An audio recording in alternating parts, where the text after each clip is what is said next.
The warding sigils carved into the lead-lined walls of the Men of Letters bunker did not fade or flicker before they failed. They simply burst.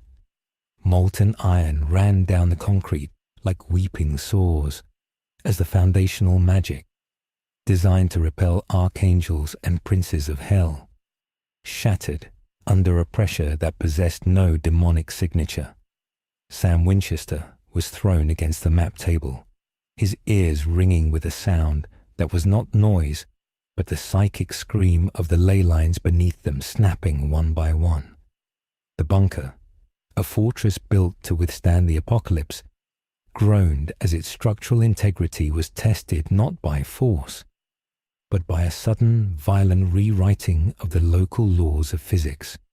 Dean Winchester was already moving, the Colt in one hand and an angel blade in the other, instinct driving him through the shaking corridor. But he froze when he saw Castiel. The Seraph was on his knees in the library, clutching his head, his vessel bleeding from the eyes and nose. Castiel was not screaming in pain, but in absolute conceptual terror. He was perceiving a wavelength of energy that defied the hierarchy of heaven. He was hearing a voice that had not been created by God, and the dissonance was tearing his grace apart. The angel looked up at Dean, his eyes wide and vacant, and whispered that the book was burning. He repeated it over and one, saying that the ink was boiling off the pages of reality. Above the bunker, the sky over Lebanon, Kansas, had turned a violent, bruising purple. It was not a storm system. It was a hematoma on the skin of the world.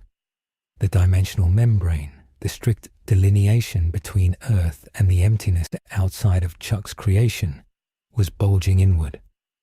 Gravity reversed locally for 6 seconds.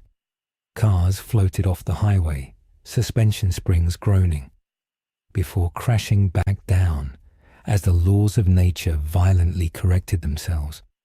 Cornfields were flattened not by wind, but by a crushing, omnipresent weight. It was a will so dense it displaced the atmosphere, a pressure that forced oxygen out of the lungs of every living thing within 10 miles. Then the rupture occurred. It was not a clean portal opening or a ritualistic gate. It was a physical breaking of the screen. A figure crashed through the metaphysical ceiling of the universe, trailing fire that smelled of ozone, burnt rubber, and salt water. The impact did not merely create a crater in the dirt. It created a crater in the silence of the Midwest.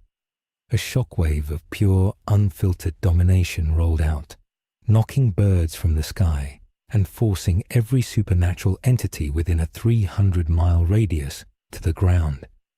Lesser demons disintegrated instantly, their smoke forms blown away by the sheer spiritual wind. Werewolves and vampires in the surrounding counties fell into comas, their predatory instincts overloaded by the presence of an apex predator that the food chain had no context for. In the smoking center of a blackened cornfield, a young man stood up.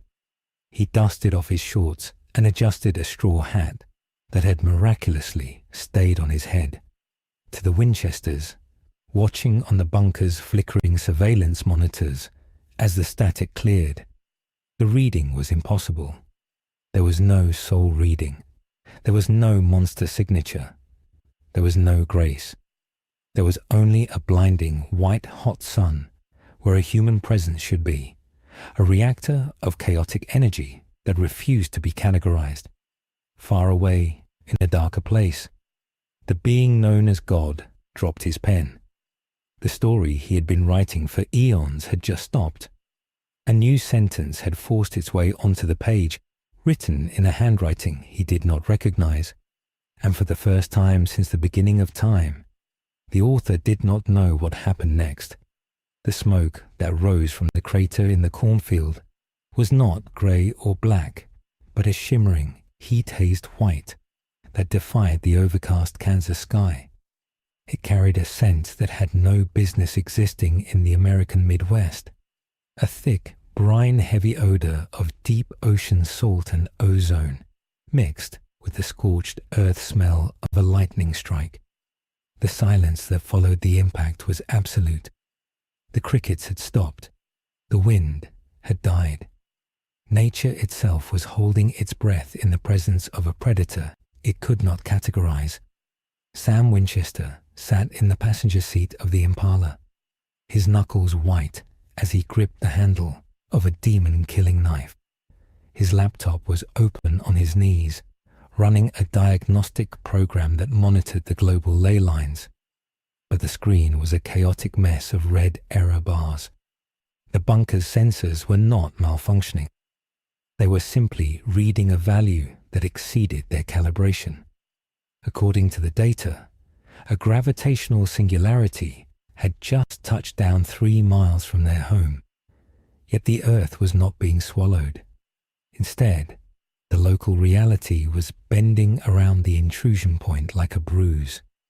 Dean drove with a grim, singular focus, the knuckles of his hands wrapping around the steering wheel with the familiarity of a man who had driven into the apocalypse more times than he had driven to the grocery store. He did not look at Sam. He did not ask for a theory. They were past the point of theories.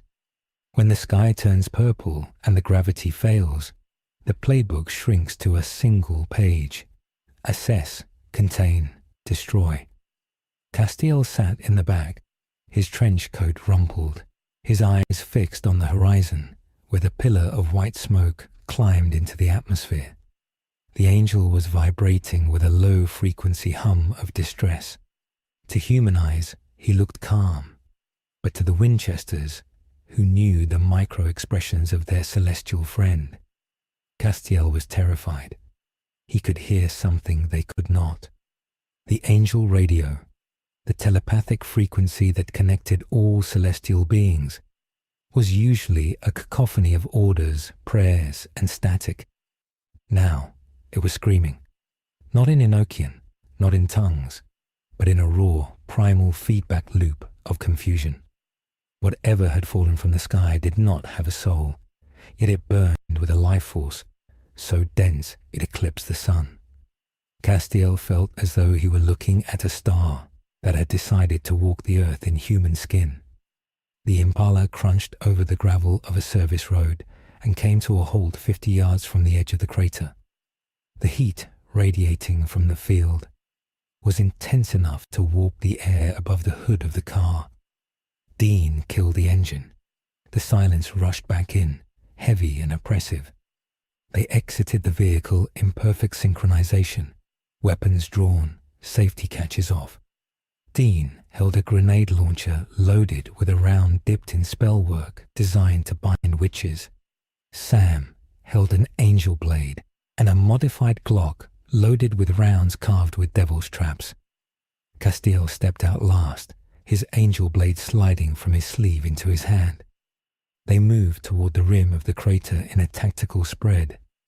The corn for 100 yards in every direction was flattened, the stalks pressed into the mud as if a giant hand had smoothed the earth. As they crested the ridge, they saw him. He did not look like a destroyer of worlds. He looked like a boy. He was standing in the center of the blackened pit, dusting ash off a pair of denim shorts. A straw hat hung on his back, held by a string around his neck. He wore a red vest that was torn at the shoulder, revealing a scar on his chest that looked like melted wax. An X-shaped burn that spoke of a fatal wound survived.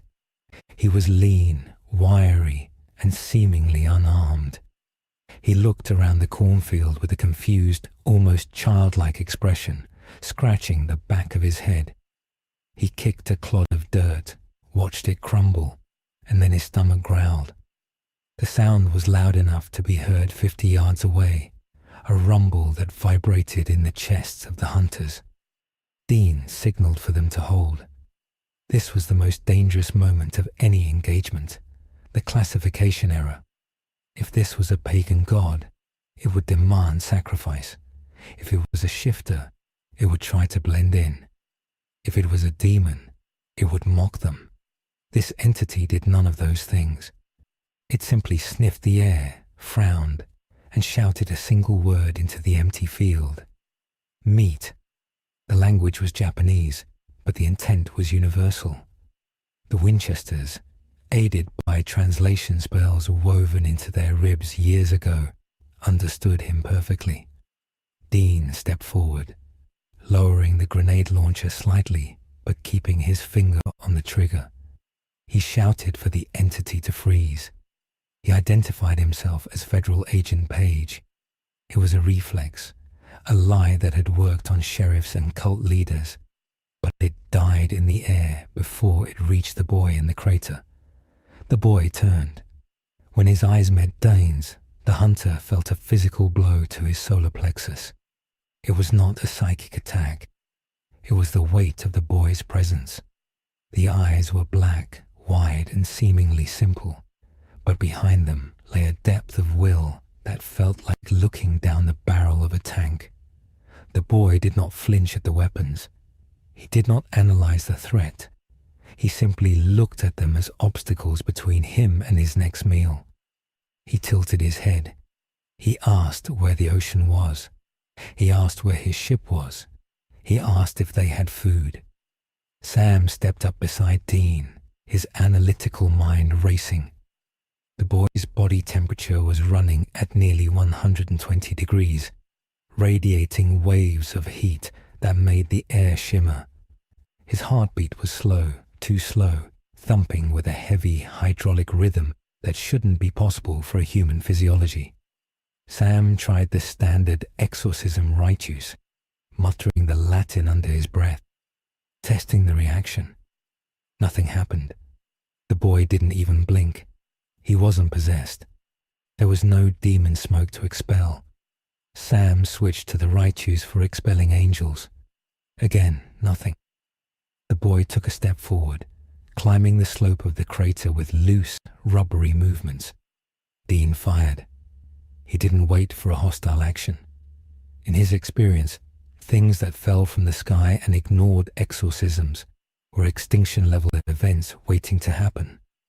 The grenade launcher thumped, sending a bind spell canister arcing through the air to land directly at the boy's feet. The explosion was a flash of blinding white light and a concussive wave of binding magic that would have frozen a werewolf in mid-leap. The smoke cleared. The boy was still standing there. He was coughing, waving the smoke away from his face, looking annoyed. The magic hadn't failed. It had simply slid off him. His spirit was too slippery, too chaotic to be held by the rigid geometry of Western spellwork. He looked at Dean, his expression hardening. He said that was loud. He said he didn't like loud noises when he was hungry. Then he vanished. He didn't teleport. Teleportation displaces air, creating a popping sound. This was speed, pure kinetic acceleration that bypassed the retina's ability to process movement. 1 second he was at the bottom of the crater. The next, he was standing 2 inches from Dean's face. The displacement of air hit Dean a second later, a wind that whipped his hair back. Dean, possessing the reflexes of a man who had fought gods, pulled the trigger of the launcher again, this time point blank. The round struck the boy in the chest. It did not explode. It bounced off. The boy's chest compressed inward, stretching like an industrial tire, absorbing the kinetic energy of the projectile, and then snapped back, flinging the grenade round into the sky where it detonated harmlessly. Rubber. Dean's mind scrambled for context. A golem? A tulpa? A trickster manifestation? He dropped the launcher and drew the angel blade, slashing across the boy's throat in a desperate, lethal arc. The blade, forged in heaven to kill the unkillable, connected with the boy's skin. It clanged. It sounded like striking an anvil. The skin on the boy's neck had turned a sleek, metallic black just at the point of impact. Sparks flew. The blade vibrated in Dean's hand, shocking his wrist. The boy didn't bleed. He didn't even bruise. He looked at the blade, then at Dean, and frowned. He said that was dangerous. He said Dean shouldn't play with knives. Castiel moved. He saw what the Winchesters could not. He saw the energy surrounding the boy was not magic, but haki. Though Castiel did not know the word, he saw a field of spiritual dominance that acted as invisible armor. Castiel lunged, placing his palm on the boy's chest, intending to use his seraphic light to knock the soul out of the vessel, or at least render him unconscious. When Castiel's grace touched the boy's spirit, a shockwave leveled the remaining cornstalks for another 50 yards. Castiel was thrown backward, as if he had touched a live wire carrying the voltage of a lightning storm. He crashed into the side of the Impala, denting the heavy steel door. The angel slid to the ground, gasping, his vessel smoke curling from his sleeves. He looked up, horror dawning on his face. He told Sam and Dean to run. He told them that there was no soul to grab. There was only fire. He said the boy was not a vessel. He was a closed loop of infinite will. Luffy looked at his chest where Castiel had touched him. He brushed off a smudge of soot. His patience was evaporating. The hunger was a physical pain, a demand from his cells for calories to replenish the massive energy expenditure of the dimensional breach. He looked at the three men. He decided they were not giving him meat. Therefore, he would leave. He turned his back on them and began to walk toward the town of Lebanon, visible as a cluster of lights on the horizon. Dean, recovering from the shock, scrambled to his feet. He couldn't let an unknown entity of this power level wander into a civilian population. He raised the Colt, the gun that could kill anything in creation, save for 5 things. He didn't know if this boy was number 6. He took aim at the boy's back. He hesitated. The hunter's code was strict. Hunt monsters, save people. This boy hadn't attacked them.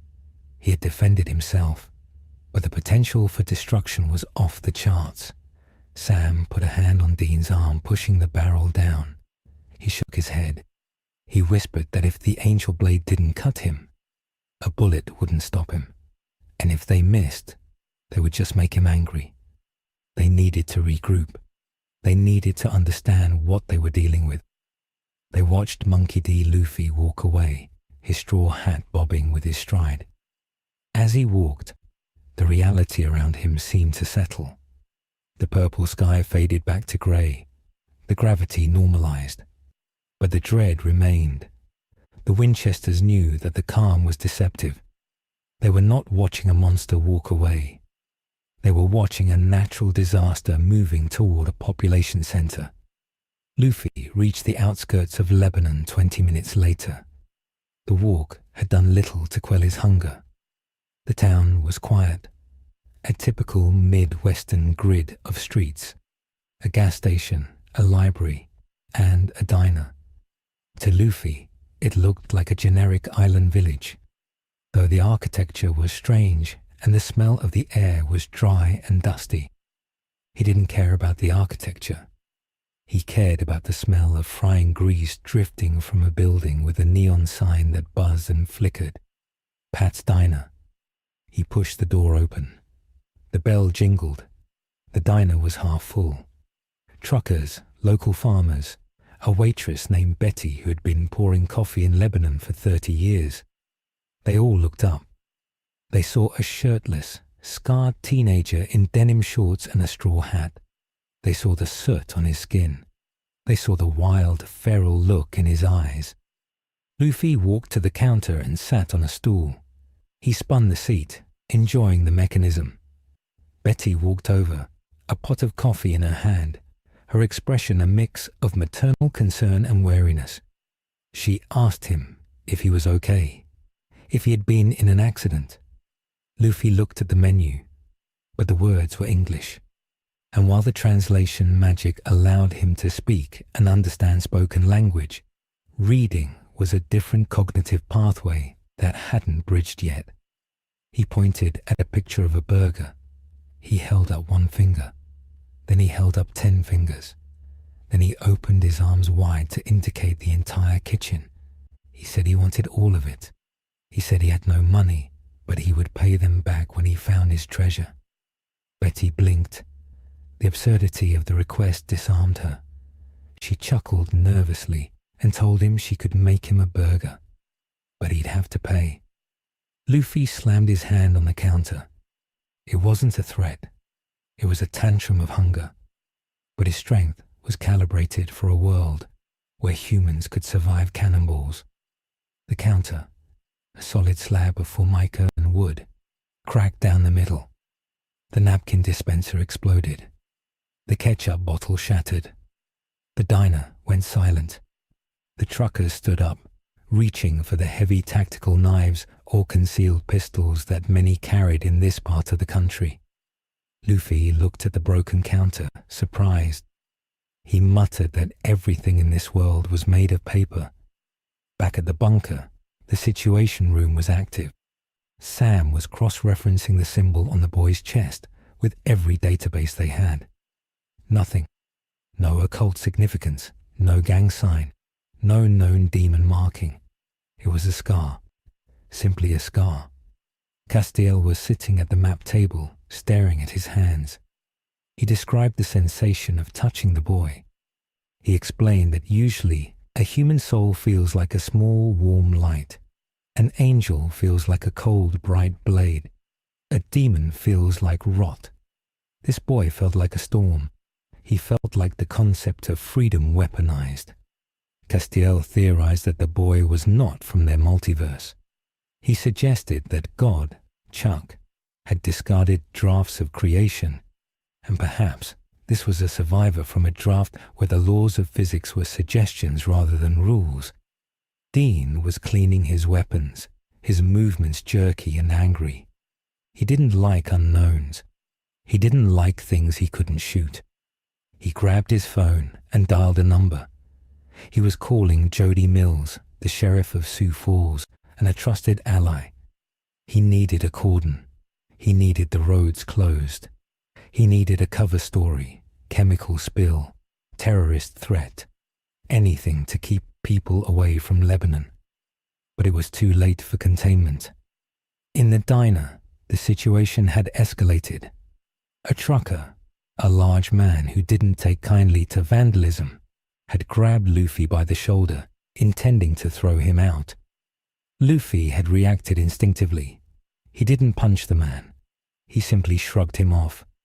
The shrug sent the 300-pound man flying through the plate glass window, across the street, and into the side of a parked pickup truck.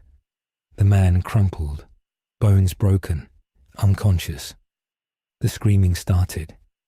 Luffy stood up, confused by the fragility of the people around him. In his world, a shove like that would have been a friendly greeting. Here, it was assault with a deadly weapon. He tried to explain. He waved his hands, but his hands were moving too fast, blurring in the air. The air pressure from his waving hands knocked over tables and chairs. The local police arrived within 2 minutes. 2 cruisers skidded to a halt outside the shattered window. Officers exited, weapons drawn, shouting commands. Luffy walked out through the hole in the window. He saw the guns. He saw the fear. He hated it. He didn't want to fight these people. They were weak. They were like the villagers in the East Blue. He just wanted meat. Why was it so hard to get meat? One of the officers, a rookie, panicked. He saw the monster who had just thrown a man through a window walking toward him. He fired. The bullet hit Luffy in the forehead. It stretched the skin back, the rubbery elasticity absorbing the momentum, and then snapped back. The bullet returned to the sender with equal velocity. It struck the police cruiser's engine block, cracking it. Steam hissed out. The officers froze. The physics of the encounter made no sense. They were trained to handle meth addicts and domestic disputes, not kinetic reflectors. Luffy sighed. He adjusted his hat. He looked at the sky. He yelled, asking if there was anyone strong here. He asked if there was anyone who could actually fight. His voice carried. It carried not just through the air, but through the metaphysical layers of the world. Deep in the cage of hell, Michael the Archangel turned his head. In the empty, the shadows stirred. And in a motel room 3 states away, a being who called himself God checked his watch. Luffy had not just broken the sound barrier. He had broken the masquerade. The supernatural universe relied on secrecy. Monsters hid in the dark. Hunters worked in the shadows. The world at large pretended magic didn't exist. Luffy was a spotlight. He was a loud, bright, undeniable fact that refused to hide. The Winchesters arrived in the Impala just as the second wave of police cars was pulling up. Dean saw the standoff. He saw the boy standing amidst the wreckage of the police cruiser, looking bored. Dean realized that if the police fired again, they would die. Not because the boy would kill them, but because their own violence would bounce back at them. Dean grabbed a megaphone from the back seat. He stepped out of the car. He didn't aim a weapon. He walked into the middle of the street, placing himself between the police and the pirate. Dean addressed the boy. He told him he knew where the best burgers in the state were. He told him they were free. He told him he had a whole freezer full of beef and a grill that didn't break. Luffy's ears perked up. The hostility vanished from his face instantly, replaced by a radiant, blinding grin that was arguably more terrifying than his anger because of how unhinged it looked in the context of the destruction. Luffy asked if there was pie. Dean blinked. He looked at the shattered diner, the unconscious trucker, the terrified cops, and the smoking crater in the distance. He looked at the boy who could bounce bullets and flatten cornfields with his mood. Dean said yes, there was pie. Luffy laughed. It was a distinctive, rhythmic laugh, shishishi. He walked over to Dean, completely ignoring the trembling police officers.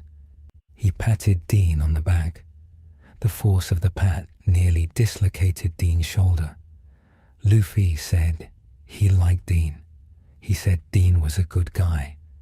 The Winchesters loaded the most dangerous entity in the multiverse into the back of a '67 Chevy Impala. They were not capturing him. They were barely containing him. They were taking him home because they had no other choice. They had to get him off the board before the real players, the angels, the demons, the cosmic entities, decided to flip the table. As the Impala drove away, leaving the confused police to deal with the wreckage, Sam looked in the rearview mirror. Luffy was already asleep, a snot bubble expanding and contracting from his nose. Sam looked at the error logs on his laptop. The energy reading from the boy was climbing. He wasn't just recharging, he was adapting. The atmosphere of this universe was rich in ambient spiritual energy. Souls, grace, lingering magic. Luffy's body, a sponge for haki, was unconsciously soaking it up. He was metabolizing the supernatural physics of this world and converting it into raw power. Sam closed the laptop. He looked at Dean. He didn't need to say it. They were bringing a bomb into the bunker, and the fuse was already lit. The kitchen of the Men of Letters bunker, usually a place of quiet coffee rituals and late-night research breaks, had been transformed into a scene of industrial-scale consumption. Dean Winchester stood at the stove, his movements purely mechanical, flipping burger patties onto a griddle that was hissing violently under the strain of continuous use. He had gone through the entire frozen reserve of ground beef in 40 minutes. Sam was shuttling plates to the table where Monkey D. Luffy sat, inhaling food with a ferocity that bordered on the terrifying. It was not gluttony in the human sense. It was refueling. Every bite seemed to vanish instantly, the calories burned up by a metabolism that ran like a nuclear furnace. Luffy did not chew so much as he compressed matter and swallowed it. Castiel stood in the doorway, watching the boy with a gaze that was equal parts fascination and dread. The angel could see things the Winchesters could not. He could see the aura of the boy flaring with every intake of food, the spiritual pressure in the room rising steadily. The bunker was shielded against every form of magical detection known to man or beast. It was carved with sigils that blinded archangels and confused demon princes. But those sigils were designed to hide a needle in a haystack. They were not designed to hide a supernova. Castiel could hear the wards humming, a high-pitched whine of structural stress. The magic in the walls was straining to contain the sheer density of Luffy's presence. The boy was not casting a spell. He simply existed with such profound weight that the local reality was struggling to accommodate him. Sam placed a stack of sandwiches on the table and sat down opposite Luffy. He had his laptop open, running a comparison algorithm on the symbol on Luffy's chest, the burn scar. It didn't match any occult sigil, but the scar tissue itself fascinated Sam. It was thick, knotted, and radiated a faint heat. It looked like the aftermath of a wound that should have killed a god. Sam tried to engage the guest. He asked Luffy about his ship. He asked about the crew. He asked how he had crossed the veil. Luffy paused mid-bite, a piece of lettuce hanging from his lip. He swallowed, the food dropping like a stone into a well. He looked at Sam with absolute clarity. He said he didn't know what a veil was. He said he was fighting a guy who drank a lot, a big guy with a club. Then the sky cracked. He said he fell through the cracks. He asked if Sam had seen a guy with a green afro. He asked if Sam had seen a skeleton. Sam exchanged a look with Dean. A skeleton. The parameters of the boy's delusions were specific. Sam pressed further. He asked if Luffy was human. It was a standard hunter question, usually answered with lies or confusion. Luffy nodded vigorously. He said of course he was human. He said he was a rubber man. He stretched his cheek out 2 feet to demonstrate, the skin snapping back with a wet thwack. Dean turned from the stove, spatula in hand. He pointed out that humans don't stretch. He asked if Luffy was cursed, if he had made a deal. Luffy laughed. He said he ate a fruit, the devil fruit. The room went cold. Dean dropped the spatula. In the supernatural universe, the word devil meant Lucifer. It meant the morning star, the source of the apocalypse, the entity that had tormented Sam for years. Dean's hand drifted toward the gun tucked in his waistband. He asked Luffy to repeat that. He asked if he ate Lucifer's fruit. Luffy tilted his head. He didn't know who Lucifer was. He said it was the gum-gum fruit. He said the sea hates him now, but he gained freedom. He said he was going to be the king of the pirates. Castiel stepped forward. He placed a hand on the table. He told Dean to stand down. He explained that he sensed no Luciferian energy from the boy. The energy was chaotic, yes, but it was not malignant. It was raw. It felt less like sin and more like the dawn. But Castiel's defense was cut short by a sound that made every hunter's blood freeze. The sound of the bunker's alarm system. It wasn't the intruder alarm. It was the seismic sensor. The entire facility gave a violent lurch, dust raining down from the reinforced ceiling. The lights flickered and died, replaced instantly by the harsh red glow of the emergency reserves. Sam grabbed his laptop as it slid across the table. He shouted that the readings were spiking. It wasn't an earthquake. It was a breach. The wards hadn't failed. They had been bypassed. In the war room, the map table lit up with proximity warnings. Something had found them. Something that didn't need to track magic, but followed the scent of power like a shark follows blood. Dean sprinted for the weapons locker. tossing a shotgun to Sam and grabbing a machete for himself. Castiel drew his angel blade. Luffy stood up, wiping crumbs from his face. He didn't look scared. He looked curious. He asked if it was the guys who wanted to fight.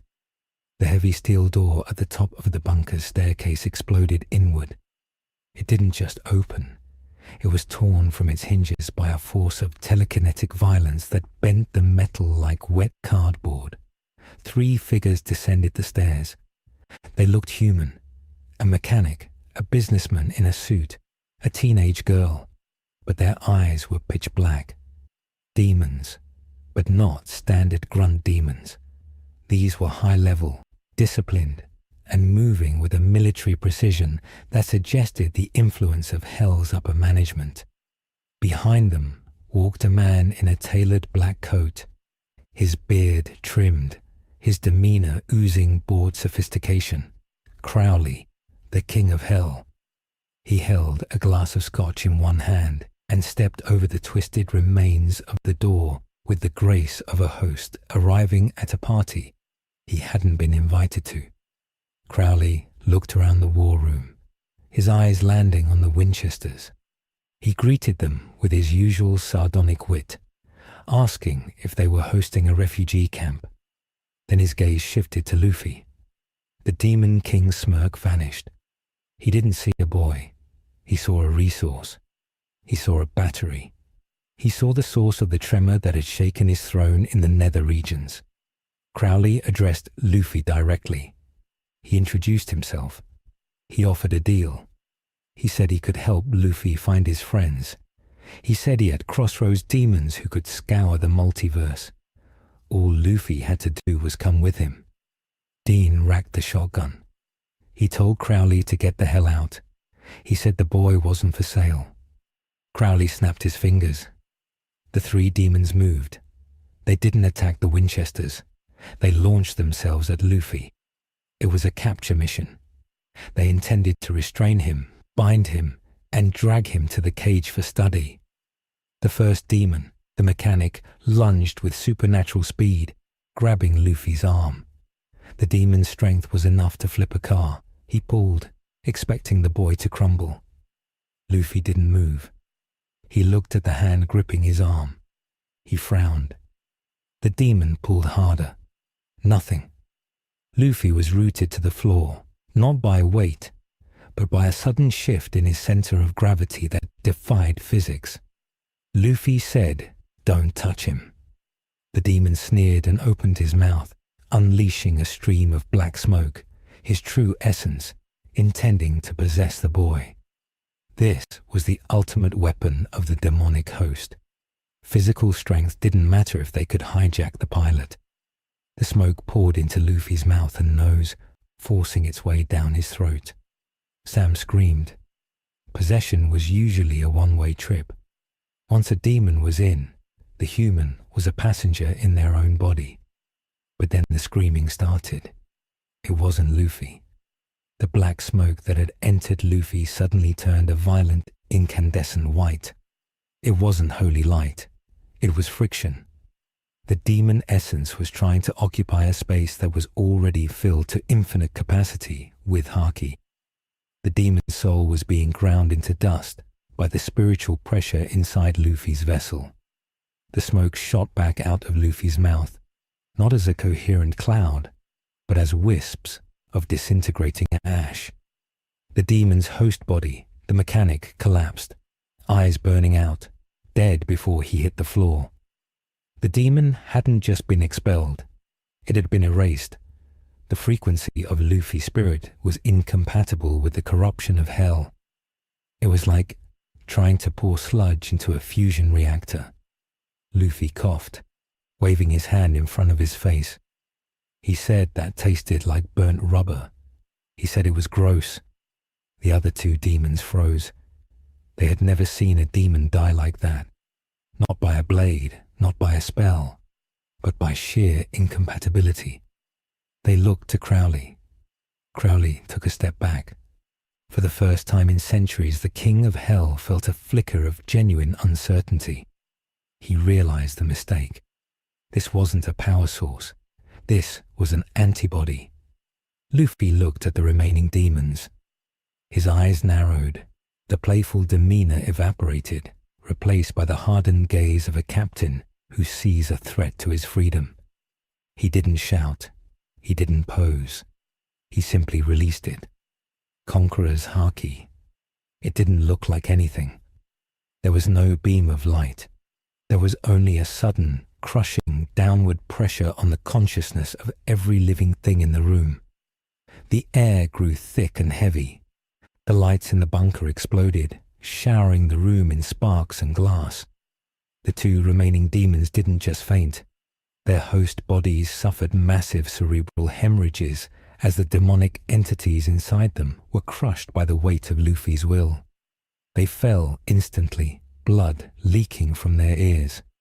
Crowley dropped his scotch. The glass shattered. The King of Hell fell to one knee, gasping, sweat instantly beading on his forehead.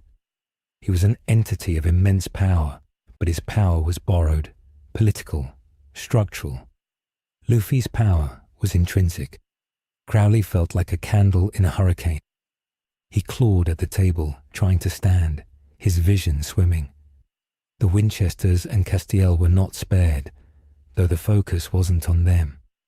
Dean felt his knees buckle, a wave of nausea rolling over him. Sam grabbed the map table to stay upright, his vision tunneling. Castiel, being an angel, withstood the blast better, but even his grace flickered, the light inside him dimming in deference to a superior authority. Luffy walked forward. He stepped over the bodies of the demons. He stopped in front of Crowley.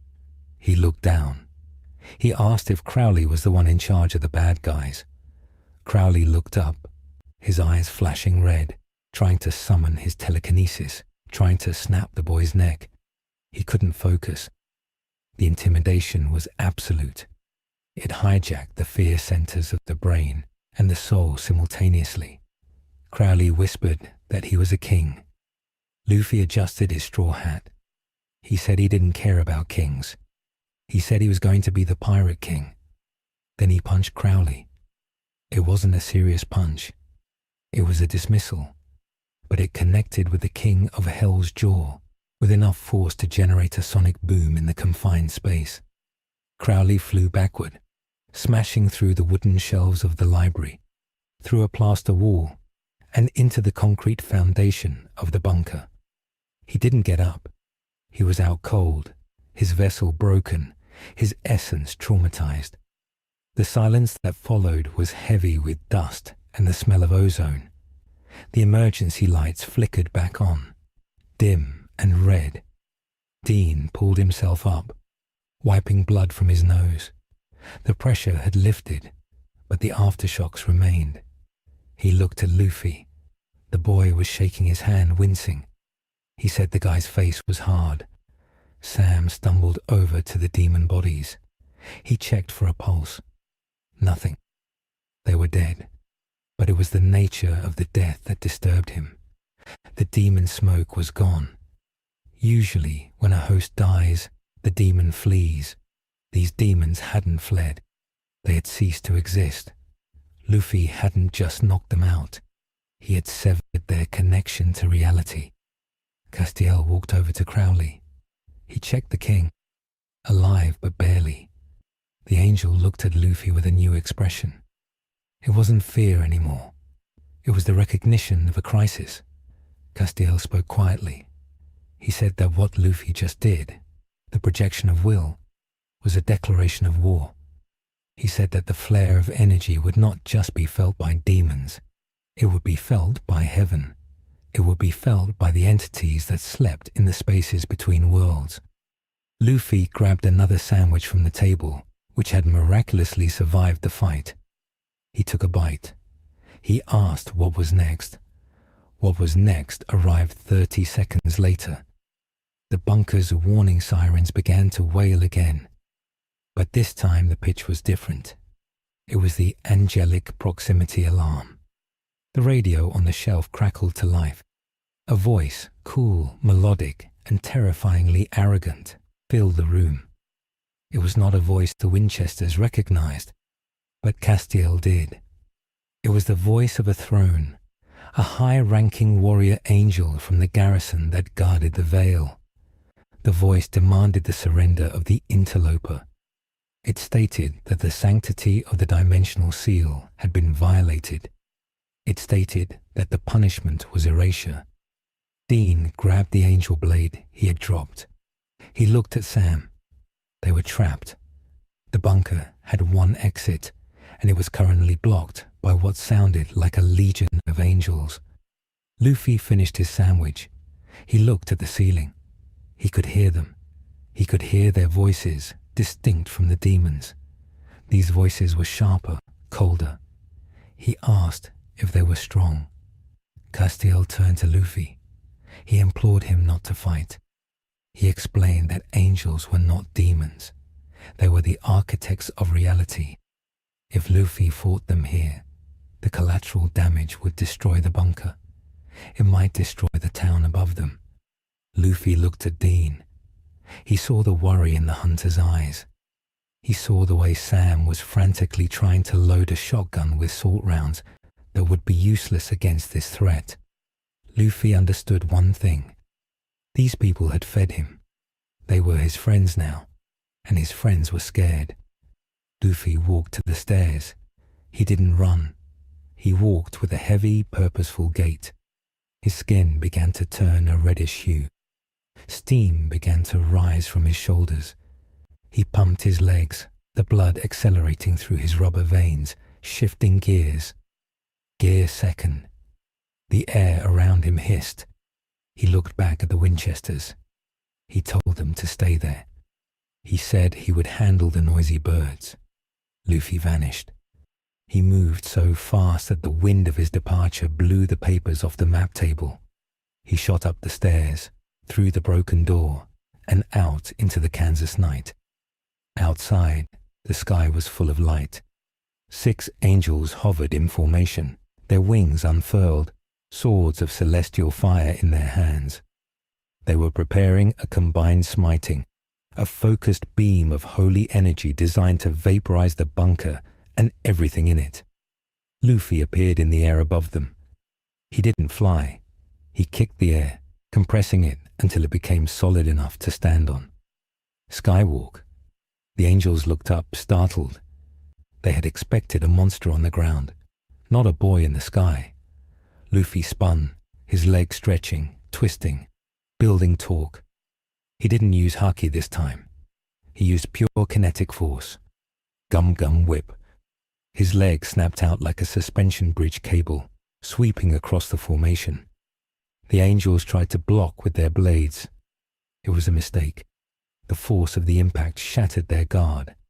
3 angels were swatted out of the sky like flies, crashing into the earth with enough force to create secondary craters. The remaining 3 angels retaliated. They didn't hesitate. They thrust their hands forward, unleashing the smiting. A column of white fire, hot enough to melt tank armor, engulfed Luffy. Inside the bunker, the Winchesters watched the monitors.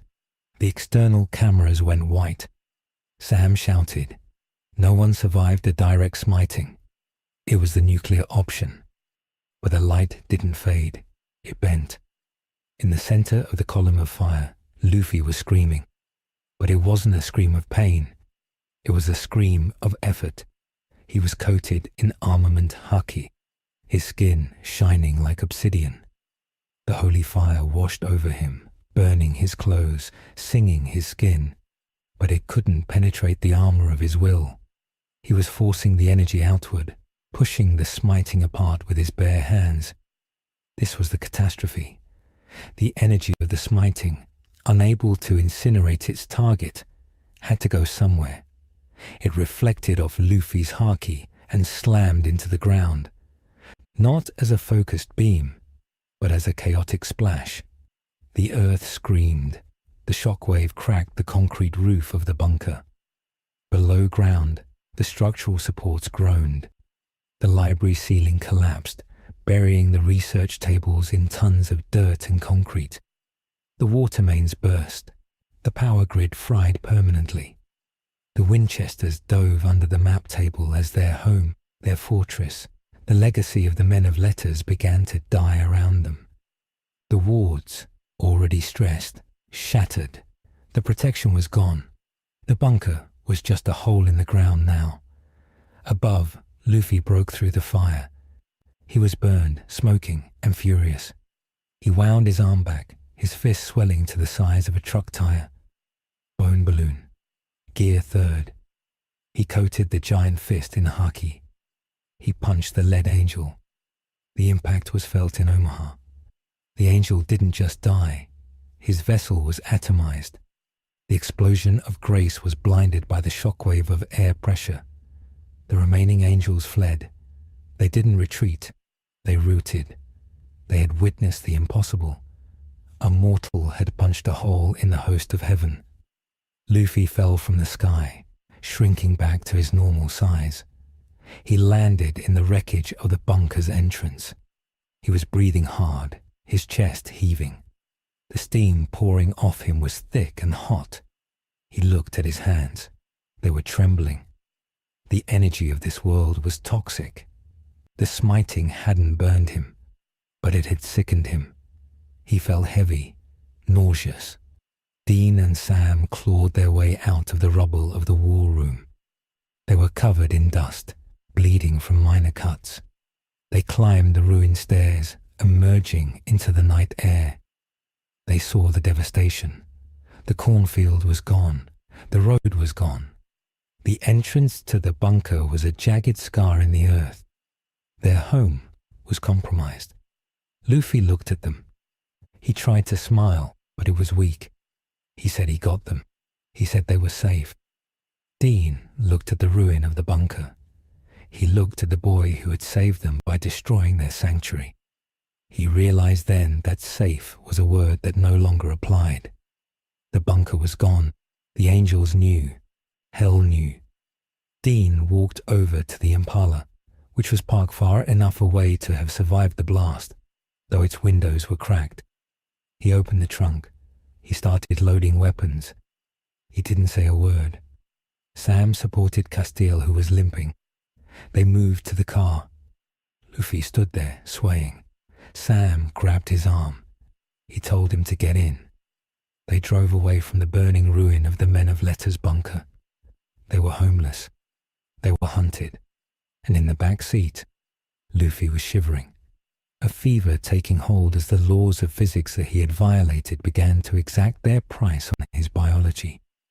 The catastrophe was not the destruction of the building. The catastrophe was the signal. The silence of the supernatural universe had been broken.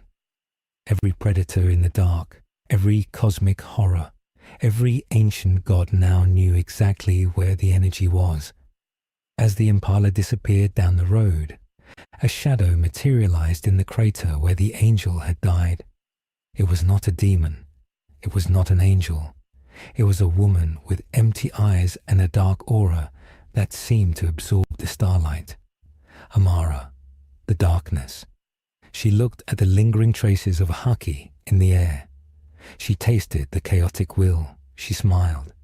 She had found something interesting, something new, something that might finally be strong enough to help her kill her brother. The tires of the '67 Chevy Impala hummed against the asphalt of the Nebraska highway, a monotonous vibration that did little to soothe the tension inside the cabin. It had been 4 hours since the fall of the bunker. 4 hours of driving through the back roads, avoiding major surveillance grids and sticking to the shadows of the map. Dean Winchester drove with a white-knuckled grip, his eyes flicking constantly between the road ahead and the rearview mirror. Beside him, Sam was asleep, his head resting against the cold glass of the window, exhaustion finally claiming him after the adrenaline dump of the siege. In the back seat, however, the crisis was silent and worsening. Monkey D. Luffy was not sleeping. He was shivering. The boy who had punched an archangel's vessel and walked through holy fire was curled into a fetal ball, his knees drawn up to his chest. His skin, usually a vibrant, healthy tan, had taken on a dull, greyish, matte finish. It looked less like flesh and more like old, dried clay. Every few minutes, a spasm would rock his frame, and the leather of the seat would creak as his body stiffened with a sound like stretching tires. Castiel sat next to him, one hand hovering over Luffy's chest, his face etched with a frustration that was rare for the Seraph. The angel was trying to heal him, pouring grace into the boy's system, but the energy was refusing to take hold. It was like trying to pour water into a bucket that was already full of oil. The fluids would not mix. Dean broke the silence, his voice rough with fatigue. He asked for a status report. He didn't look back. He didn't want to see the kid dying in his back seat. Castiel lowered his hand, the blue light of his grace fading. He reported that the boy's physiology was undergoing a reaction he had never witnessed in 4 billion years of existence. The holy fire, the concentrated wrath of heaven that Luffy had physically deflected, had not burned him in the thermal sense. Instead, the metaphysical law of the fire, the command to purify and rigidify, had infected his cellular structure. Luffy's body was rubber, a chaotic, mutable substance. The angel magic was order, a static, unyielding force.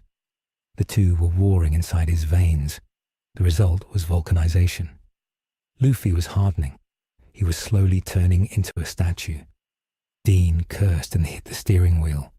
He asked if there was a fix. He asked if they could bleed it out of him. Castiel shook his head. He explained that this was not a poison. It was a conceptual overwriting. Luffy's will, his haki, was fighting back, keeping his heart beating. But the struggle was consuming every calorie he had. He was starving to death while turning to stone. They needed a place to stop. They needed resources. And more importantly, they needed to hide, because the beacon was still lit. Luffy groaned. The sound was dry, like shifting gravel. He muttered about meat. He muttered that he couldn't move his fingers. He tried to lift his hand, but the limb was stiff, moving with a jerky, ratchet-like motion. He looked at Castiel with eyes that were glassy and fever-bright. He asked if they were there yet. He asked if the ship was nearby. They were heading for a safe house in South Dakota, an old cabin that belonged to Rufus Turner before he passed. It was off the grid, shielded with hex bags, and stocked with enough salt and iron to hold off a small army. But as they crossed the state line, the environment began to react to their passenger. It started with the birds. A flock of crows, hundreds of them, dropped dead from the sky, hitting the hood of the Impala with wet thuds. Dean swerved, fighting the wheel, as the windshield was smeared with blood and feathers. He hit the wipers, smearing the gore, his heart hammering. This wasn't bad luck. This was the ecosystem reacting to the presence of an apex predator whose frequency was jamming the natural order. Sam woke up with a start, grabbing the dashboard. He saw the dead birds. He looked at the GPS. The signal was scrambling, the arrow spinning in circles. He realized that Luffy wasn't just leaking haki. He was distorting the magnetic field of the earth around them. The closer they got to death, the more his spirit panicked, lashing out in invisible waves that scrambled compasses and killed small animals. They were a moving dead zone. They reached the cabin at dawn. It was a rotting wood structure set deep in a valley of pine trees. The silence was absolute. No crickets, no wind, just the ticking of the Impala's cooling engine. Dean got out and opened the back door. He tried to help Luffy out, but the boy was heavy, impossibly heavy. His density seemed to have increased. It took both Sam and Dean to lift him, his body rigid and unbending, and carry him into the dusty living room. They laid him on a couch that groaned under the weight. Castiel immediately began warding the perimeter. He painted sigils on the windows in his own blood, ancient Enochian scripts designed to cloak their presence from the host of heaven. But as he painted, the paint sizzled and evaporated. The angel frowned. The reality distortion around Luffy was dissolving the magic before it could set. The boy was a void. He was negating the spell work simply by existing. Castiel realized with a chilling certainty that they could not hide. They could only fortify. Inside, Sam was trying to feed Luffy. He had found a can of peaches and was trying to spoon the syrup into the boy's mouth. Luffy swallowed with difficulty, but it didn't help. He whispered that it was water. He said it had no soul. The food of this world was too processed, too removed from the source of life to replenish the haki he was burning. He needed life force. He needed the meat of a sea king, or something with a spirit strong enough to matter. Dean paced the room, checking his weapons. He had a trunk full of guns, but he felt naked. He was used to fighting things he understood. Vampires, werewolves, ghosts. He knew the rules. Silver, dead man's blood, salt. But the rules had changed. He looked at the boy on the couch. Luffy was the new rule, and right now, the new rule was dying. The first sign of the siege came not from the angels, but from the earth. The ground beneath the cabin began to vibrate. It wasn't an earthquake. It was footsteps, thousands of them. Sam went to the window, peering through the dirty glass. His breath caught in his throat. The valley was moving. Emerging from the tree line were monsters, not a pack, a migration. There were vampires with their teeth descended, shifting nervously. There were wendigos, gaunt and towering, snapping branches as they moved. There were shapeshifters, skinwalkers, and rawheads. Creatures that usually killed each other on sight were marching together, drawn by a singular, overwhelming instinct. They were drawn to the smell of the boy. To the monsters, Luffy smelled like the ultimate meal, a source of power that could elevate a ghoul to a god. Or perhaps they were drawn by fear, coming to destroy the thing that made their instinct scream. Dean racked the slide of his shotgun. He looked at Sam. He said they had company. He said it looked like a monster convention. Castiel entered the room, his angel blade drawn. He said it was not a convention. It was a feeding frenzy. The monsters could sense Luffy's vulnerability. They knew the Titan was sick. They were coming to finish him. The first window shattered. A werewolf, massive and frothing at the mouth, dove through the glass, ignoring the pain of the shards. Dean didn't hesitate. He fired a slug loaded with silver shavings into the beast's chest. The impact threw the creature back, but it didn't die instantly. It clawed at the floor, snarling, its eyes fixed on Luffy. Sam stepped forward and decapitated it with a machete. That was the signal. The cabin erupted. Monsters swarmed the porch, hammering on the door, tearing at the walls. The wood splintered. Dean and Sam stood back to back, firing into the breaches. The noise was deafening. Gunfire, roars, the wet thud of bodies hitting the floor. Castiel was a blur of motion, his angel blade flashing, carving through vampire necks and ghoul skulls. But for every monster they killed, 3 more took its place. The sheer biomass of the horde was overwhelming. On the couch, Luffy's eyes snapped open. The noise, the violence, it cut through the fever. He tried to sit up, but his chest was hard as rock. He couldn't bend his abs. He felt the intent of the creatures outside. It was a malice he understood. They wanted to eat him. He grit his teeth. He forced his arm to move, the skin cracking like dry pottery. He couldn't let his friends die. He couldn't be a burden. He focused. He tried to summon his haki, but the energy was erratic. It didn't coat his arm in black armor. Instead, it burst out in a jagged spark of red lightning. The feedback loop seized his muscles.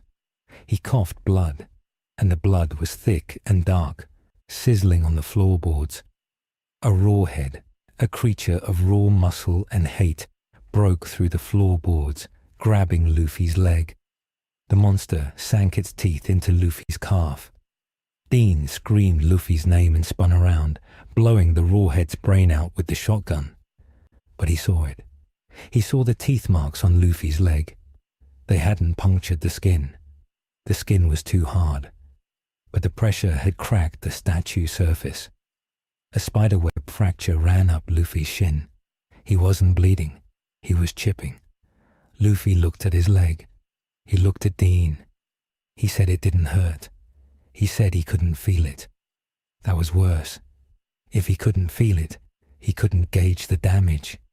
The door finally gave way. A tidal wave of monsters poured in. Dean threw his empty shotgun at a vampire's face and drew his demon knife. Sam was using a fireplace poker, swinging wildly.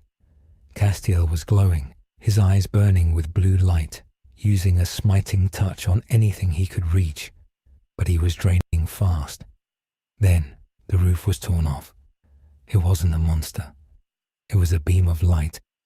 A column of pure, concentrated kinetic force slammed into the cabin from the heavens, disintegrating the roof and the upper walls. The monsters in the center of the room were vaporized instantly. The shockwave threw the Winchesters against the walls. Debris rained down. Dust choked the air. Through the hole where the roof used to be, a figure descended. She did not have wings. She wore a sharp business suit and heels that clicked on the floating dust motes. Her hair was pulled back in a severe bun. Her eyes were steel. Naomi, the intelligence director of heaven. She hovered 10 feet above the floor, looking down at the carnage. She ignored the Winchesters. She ignored the monsters who were now cowering, their instincts recognizing a predator far above their station.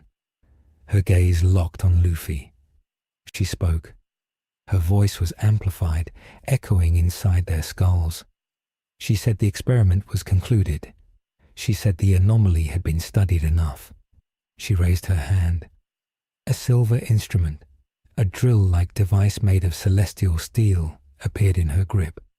She said she was going to perform a lobotomy. She said she was going to extract the source of the will and incinerate the vessel. Dean struggled to his feet, blood running down his face. He stood between Naomi and Luffy. He told her to go to hell. Naomi didn't blink. She flicked her finger. Dean was flung aside by telekinetic force, pinned against the wall. Sam tried to move, but Naomi froze him in place with a glance. Castiel stepped forward, raising his blade. Naomi looked at him with disappointment. She told him he was broken. She told him he had chosen the wrong side again. She clenched her fist, and Castiel dropped to his knees, clutching his head, as she broadcast the code that scrambled his neural pathways. Naomi floated down, landing softly on the floorboards. She walked toward Luffy. The monsters that remained in the room scrambled out the windows, fleeing the angel. Luffy lay on the couch, unable to move his lower body. He looked at the woman. He didn't sense malice. He sensed order, cold, unfeeling, absolute order. It reminded him of the world government. It reminded him of the Marines who followed orders without questioning if they were right. Naomi reached out, the drill spinning with a high-pitched whine. She aimed for Luffy's forehead. Luffy took a breath. He couldn't use his body. It was stone. He couldn't use his haki to fight. It was empty. But he had one thing left. He had the physics of his own fruit, the Nika fruit, the power of imagination. The smiting had hardened him, yes. It had turned him into a statue. But statues were brittle, and brittle things could break. Luffy didn't try to stretch. He didn't try to bend. He tried to inflate. He focused every ounce of his remaining will into his lungs. He inhaled. The air rushed in. His chest expanded. The stone skin groaned. Cracks appeared all over his torso. The pain was blinding, like being skinned alive. But he kept inhaling. He forced his body to expand beyond the limits of the rigid shell the angel magic had imposed. Naomi paused. She saw the cracks. She saw the red glow building under the grey skin. Luffy shouted. It wasn't a word. It was a release. Gear forth, tankman. But it was wrong. It was a corrupted, desperate version. His body shattered the outer shell of the vulcanized skin. Shards of hard rubber flew outward like shrapnel. Underneath, his body was raw, red, and steaming. But it was moving. He had shed his skin like a snake, tearing himself apart to regain his mobility. Luffy launched himself from the couch. He didn't punch. He was too close. He headbutted Naomi. The impact was catastrophic. Naomi, expecting a spiritual resistance, had not prepared for a physical object moving at Mach speed. Luffy's forehead, coated in the last scraps of his armament haki, collided with the angel's nose. Naomi was launched backward. She crashed through the remaining wall of the cabin, flew across the clearing, and smashed into the trunk of a 100-year-old pine tree, snapping it in half. Luffy landed on the floor. He didn't bounce. He collapsed. The exertion of breaking his own petrified skin had ruined him. He was bleeding from 1,000 microfractures. He looked like a piece of meat that had been tenderized with a hammer.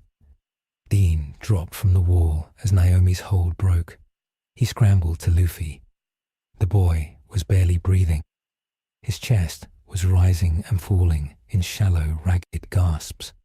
Outside, Naomi rose from the debris. Her suit was torn.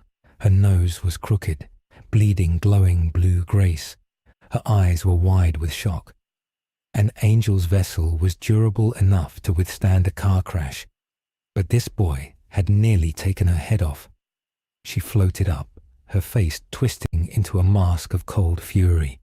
She raised both hands. The sky above the clearing began to swirl. She wasn't calling down a smiting. She was calling down a siege engine. She was opening a direct gate to heaven's armory. Giant, glowing spears of light began to form in the clouds. Hundreds of them. Orbital bombardment. Dean looked up. He looked at Sam. He looked at CAs. They were done. There was no running from this. Then, the second intervention happened. The darkness between the trees seemed to liquefy. It didn't just get dark. The light was actively eaten. The shadows stretched out, detaching themselves from the objects they belonged to.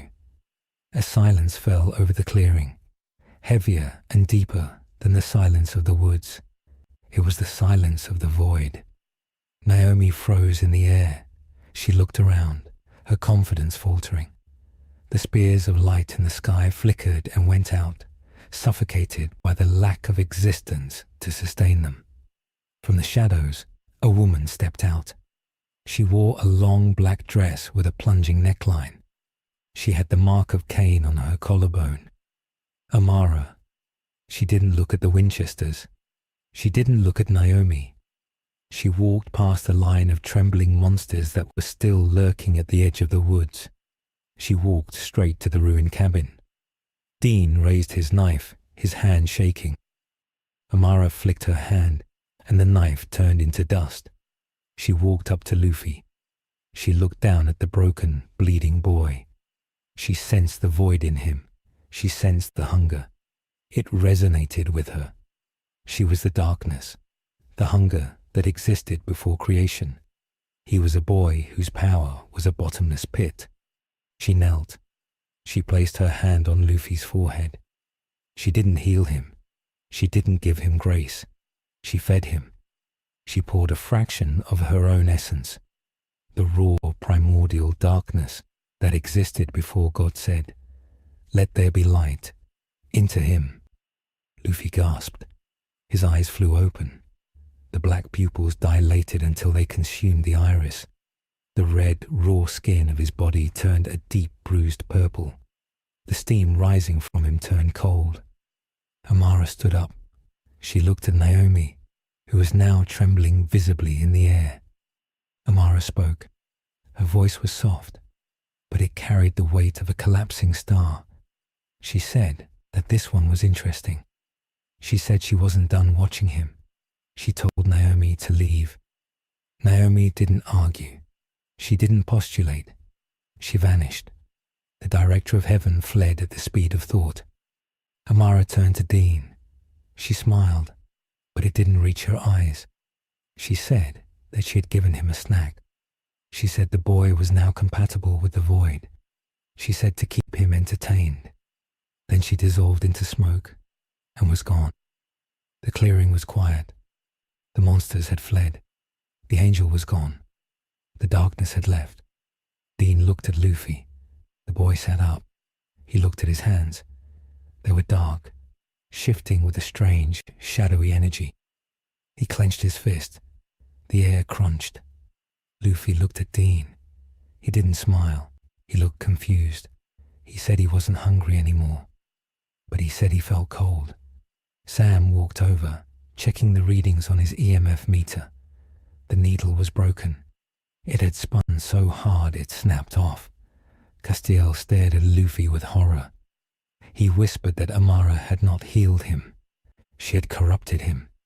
She had replaced the solar nature of the sun god, Nika, with the void of the darkness.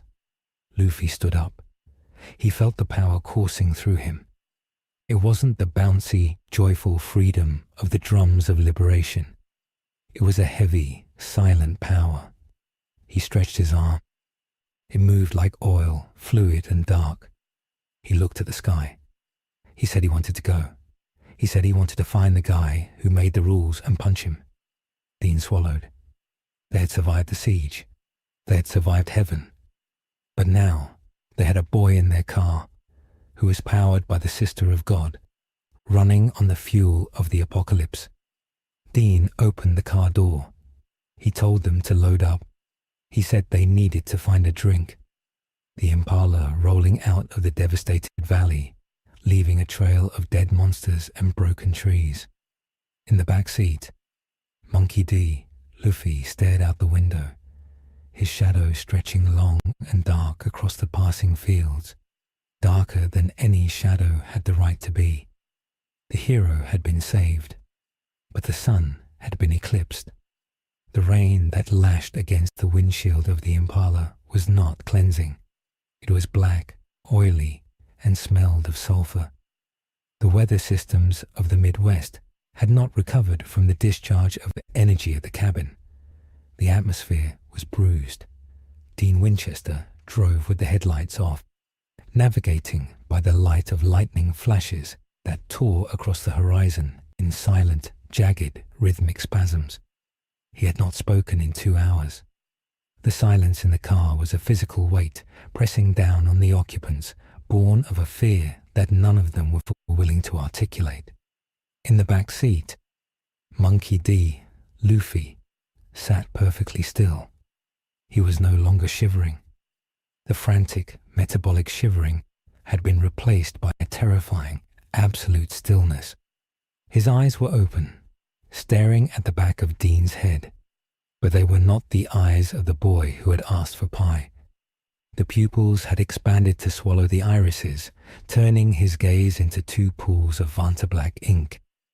The steam that usually rose from his body in moments of high energy was gone. Instead, the air around him seemed to warp and darken, as if the light was falling into his skin and refusing to reflect back. He was absorbing the ambient photons of the world. Sam Winchester sat in the passenger seat with the Book of the Damned open on his lap, illuminated by a flashlight held in his teeth. He was frantically translating Sumerian dialects, looking for a precedent. There was none. The book spoke of curses, of demons, of the mark of Cain. but it had no entry for a human vessel infused with the primordial essence of the darkness. Amara had not just powered Luffy up.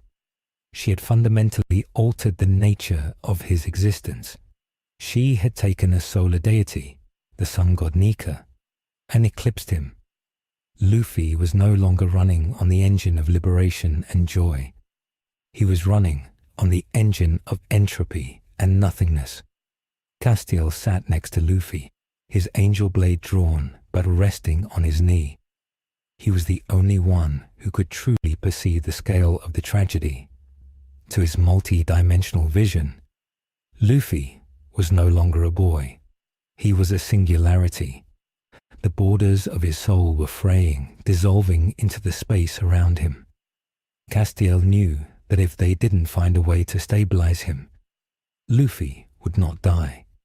He would simply cease to be biological matter and become a walking event horizon, collapsing the state of Kansas into a gravity well. Dean broke the silence. He asked Sam if he had found anything. His voice was cracked, dry. Sam removed the flashlight from his mouth. He said the book mentioned a ritual of extraction, but it required a vessel of equal strength to hold the energy. They couldn't just drain the darkness out of Luffy. They had to put it somewhere. And there was nothing on Earth, no jar, no box, no human, that could hold the raw essence of God's sister. Luffy spoke. His voice was different. It lacked the rubbery, bouncing cadence of his usual speech. It was flat, resonant, and sounded like it was coming from the bottom of a well. He said he was hungry. Dean gripped the steering wheel. He told Luffy they had food in the trunk. He said he could pull over and make him a sandwich. Luffy shook his head slowly. He said he didn't want sandwiches. He said the sandwiches tasted like dust. He said he wanted the light. He pointed out the window at a distant farmhouse, where a warm yellow light spilled from a kitchen window. He said he wanted to eat the light. Sam turned around, horror dawning on his face. He realized that Amara's power was seeking its natural opposite. The darkness wanted to consume creation. Luffy's hunger had been weaponized.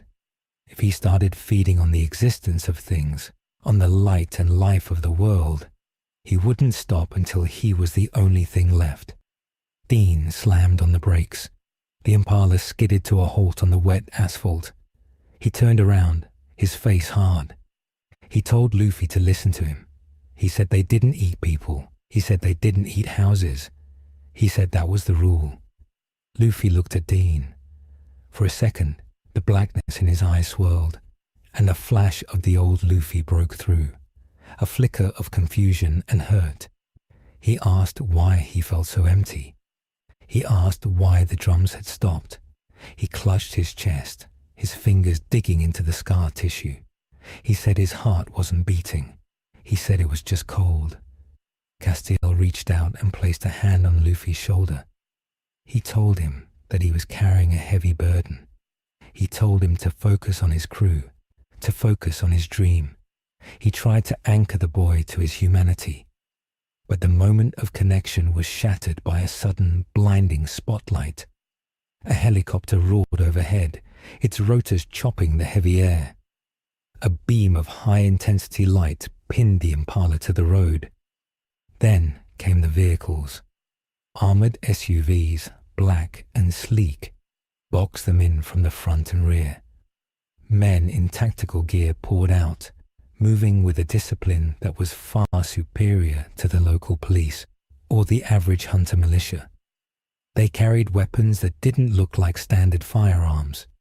They were blocky, glowing with etched runes and circuitry. The British men of letters. Mr. Ketch stepped out of the lead vehicle. He wore a trench coat and a smug expression. He held a megaphone. He announced that the Winchesters were in violation of the international treaties on supernatural containment. He stated that they were harboring a Class Omega entity. He demanded they surrender the asset for immediate termination. Dean cursed. He knew Ketch. He knew the British men of letters were ruthless, efficient, and well-funded. They didn't want to save Luffy. They wanted to dissect him. And if they couldn't dissect him, they would nuke him. Dean looked at Sam. He looked at Castiel. He looked at the boy in the back seat. He made a choice. It was a small choice. A tactical decision made in a split second. But it was the domino that would topple the world. Dean told Sam to take the wheel. He said he was going to buy them time. He opened the door and stepped out into the rain, his hands raised. Ketch smiled. He lowered the megaphone.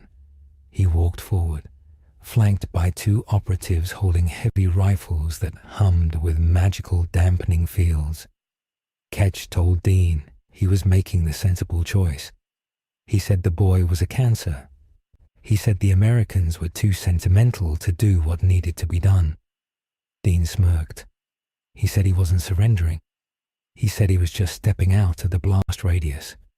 Dean dropped to the ground. Inside the car, Luffy saw Dean drop. He saw the guns pointed at his friend.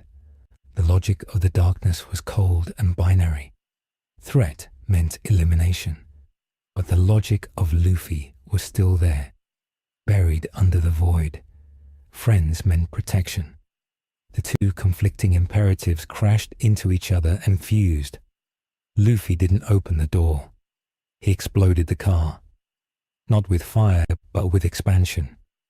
The roof of the Impala was torn off as Luffy stood up, his body phasing through the metal.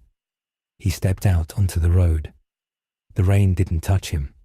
The droplets vanished before they hit his skin, consumed by his aura. Ketch signaled his men. Fire. The operatives unleashed a barrage of high-caliber rounds designed to pierce dragon scales. The bullets struck Luffy. They didn't bounce. They didn't stretch his skin. They simply ceased to exist.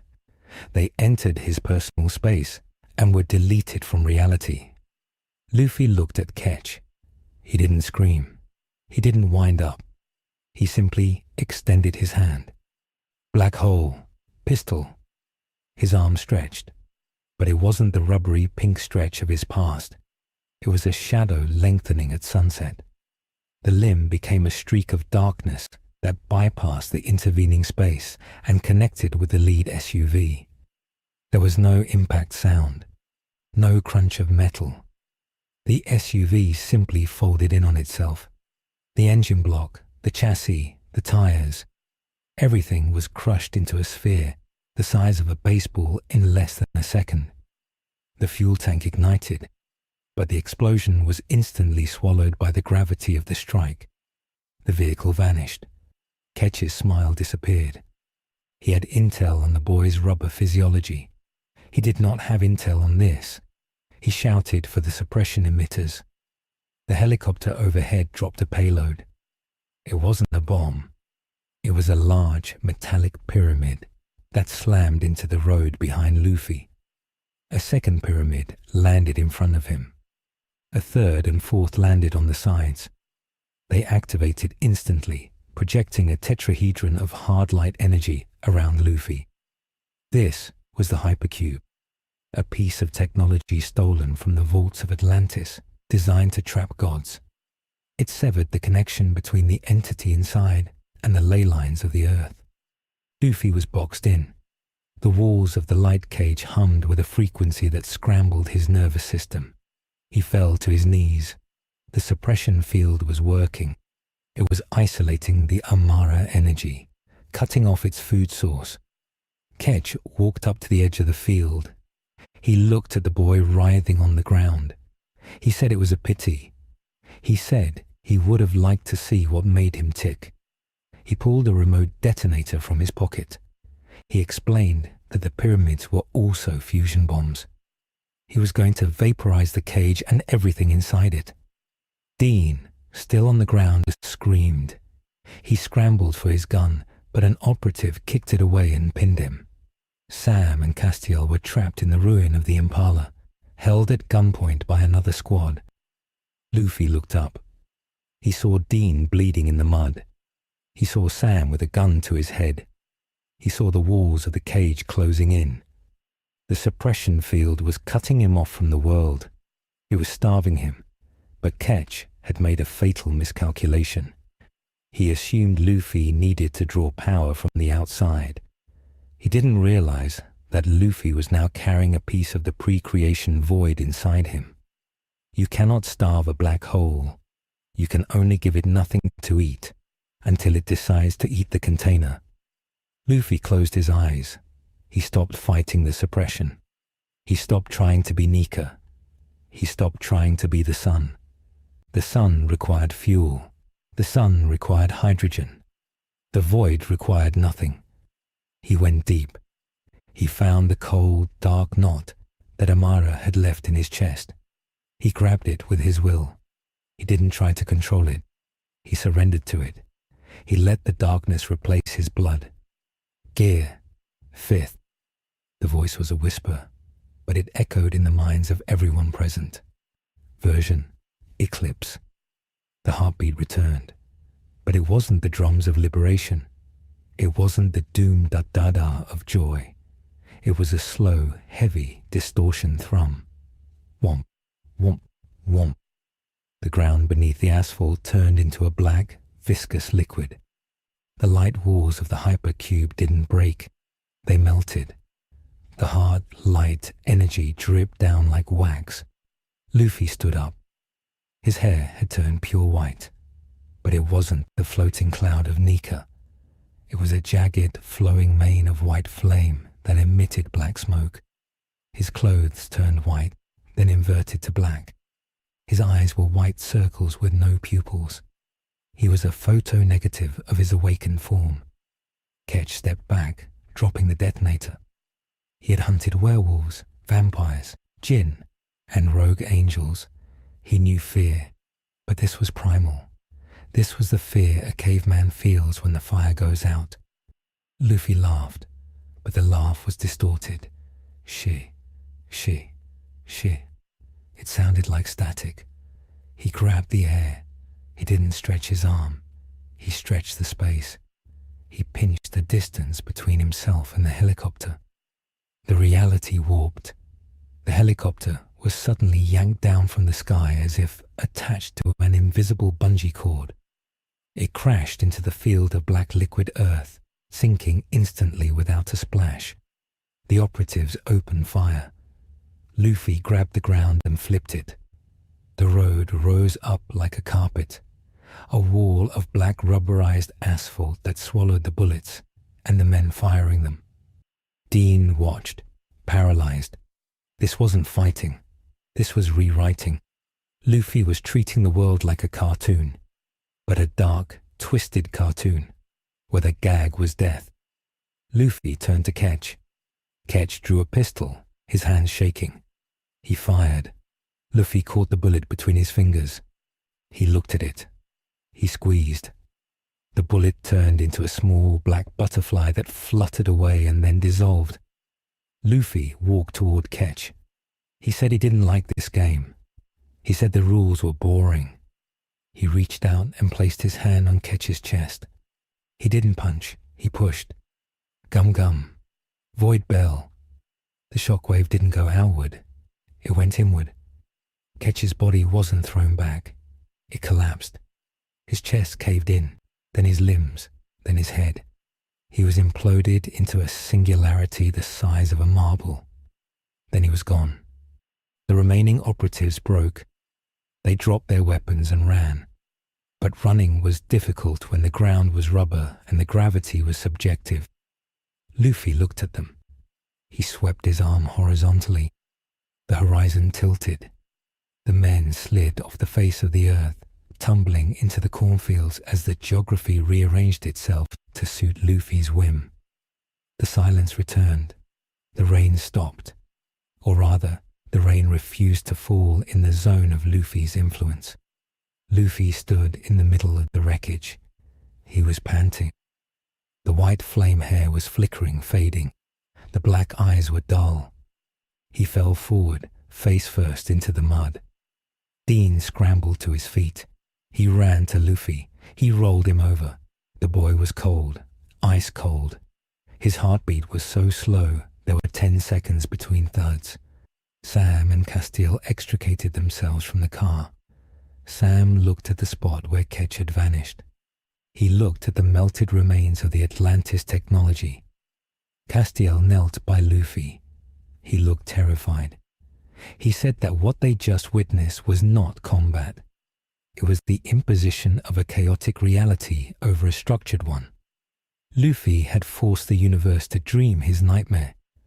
But the catastrophe was not over. In the silence, a sound began to emanate from the earth. A cracking sound.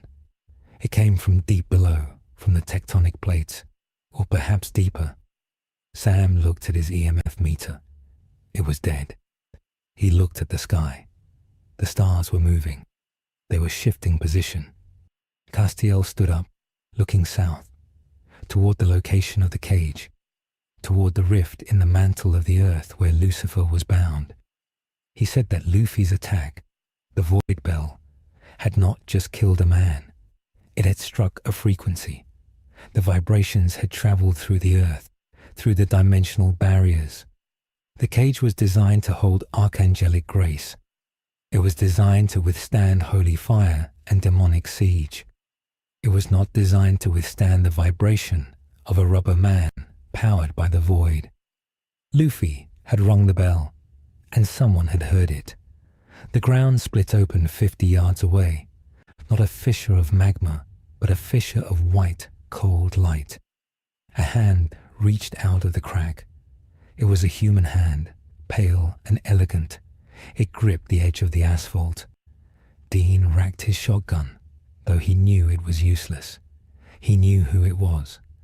There was only one entity that radiated that specific kind of cold, arrogant power. Lucifer pulled himself up from the crack in the world. He was wearing his vessel, Nick, a beat-up parka and jeans. He dusted himself off. He took a deep breath of the Kansas air. He looked around at the destroyed British men of Letter's convoy. He looked at the Winchesters. And finally, his gaze landed on the unconscious boy in the mud. Lucifer smiled. It was a genuine smile. He walked over, ignoring the weapons pointed at him. He stopped 10 feet from Luffy. He said he had been sitting in the dark for a long time. He said he had been bored. He said he had felt a knock on the door. A knock so loud it shook the foundations of hell. Lucifer looked at Dean. He asked what they were feeding the kid. He said he tasted like Aunt Amara. Dean told Lucifer to step back. Lucifer laughed. He snapped his fingers. The Winchester's guns turned into snakes. The snakes slithered away into the grass. Lucifer squatted down. He looked closely at Luffy. He said this was new, a hybrid, a human soul, rubber physics, and the essence of the void. He said it was an abomination, a beautiful, world-breaking abomination. Lucifer stood up. He stretched his back. He said he was going to take the boy. He said he could use a pet that could break cages. Dean stepped between them. He had no weapon. He had no plan. He just had his body. He said over his dead body. Lucifer tilted his head. He said that could be arranged. He raised his hand to snap his fingers again, to liquefy Dean Winchester. But a hand grabbed Lucifer's ankle. It was Luffy. He was still face down in the mud. He hadn't woken up. He was unconscious, but his hand had moved on its own. The instinct to protect his crew was operating on a level deeper than consciousness. Luffy's hand squeezed. Lucifer frowned. He tried to kick the hand away. It didn't move. The grip was absolute. It was the grip of something that refused to let go. Luffy muttered into the mud. He said he was going to be king of the pirates. He said nobody takes his friends. Lucifer looked at the hand on his ankle. He felt a drain, a siphon. The boy wasn't just holding him. He was touching his grace, and the void inside the boy was hungry. Lucifer's eyes widened. For the first time since his fall from heaven, the devil felt a twinge of panic. He tried to teleport. He couldn't. The boy was anchoring him. Luffy lifted his head. His eyes were half open, glazed, wandering. He looked at Lucifer. He didn't know who he was. He just knew he was a bad guy. Luffy's other hand came up. It stretched back, winding around the telephone pole, twisting, building tension. Dean grabbed Sam and Castile and dove into a ditch. Luffy snapped his arm forward. Gum Gum, Morning Star, Pistol. He punched the devil in the face. It wasn't a knockout blow. Lucifer was an archangel. He was durable, but the punch carried the void energy. It connected with Lucifer's jaw and unleashed a shockwave that flattened the cornfields for 3 miles. Lucifer was sent flying backward. He didn't crash. He skidded across the atmosphere, burning the air like a meteor, disappearing over the horizon. Luffy's hand released the empty air where Lucifer's ankle had been. He dropped his head back into the mud. He started snoring. The silence returned, deeper this time. Dean climbed out of the ditch. He looked at the horizon, where a trail of smoke marked Devil's trajectory. He looked at Luffy. Sam stood up shaking. He said they had a problem. Dean looked at him. He asked if the problem was the British men of letters or the devil. Sam shook his head. He pointed at the sky. The sky was cracking. The punch that hit Lucifer had also hit the fabric of the timeline. The sheer amount of energy released had caused a stress fracture in the narrative reality. Through the cracks in the sky they could see nothing, just static, white noise. Castiel looked up. He whispered that the author was coming. Chuck was coming. Luffy hadn't just punched Lucifer. He had punched the plot. And the one thing a writer hates more than anything is a character who refuses to follow the outline. Dean looked at the unconscious boy. He realized they weren't running from monsters anymore. They were running from the ending of the story. He picked Luffy up. The boy was lighter now, as if he had expended the heavy mass of the void. Dean carried him to the ruined remains of the Impala. The engine was dead. The roof was gone. Dean looked at a pristine black SUV that the British men of letters had left behind. The keys were likely inside. He walked over to it, kicked the dead driver out, and laid Luffy in the back seat. He told Sam and CAs to get in. Dean started the SUV. The engine purred. It was a soulless, efficient machine. He hated it, but it would drive. He put it in gear. He didn't know where they were going, but he knew they had to move. Because the sky was breaking, the devil was loose, and God was angry. And the only thing standing between the universe and total erasure was a robber pirate who was currently dreaming about meat. The black SUV speeding down the highway, pursued not by cars, but by the creeping disintegration of the scenery behind them, as the timeline struggled to render the consequences of a gear fifth that should never have existed. The asphalt of the Kansas highway did not end. It simply ceased to be relevant. The stolen black SUV sped forward, its engine roaring against a silence that was rapidly consuming the auditory spectrum of the world. Behind them, the horizon was not receding, but dissolving. The cornfields, the telephone poles, the sky itself were peeling away like old paint, revealing a blinding, static-filled whiteness underneath. This was not the darkness of the void.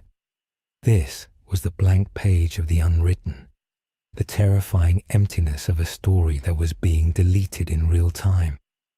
Dean Winchester drove with the grim determination of a man who had outrun the apocalypse before, but his knuckles were white as he stared through the windshield. There was no road ahead, only a flat, grey plain that extended into infinity.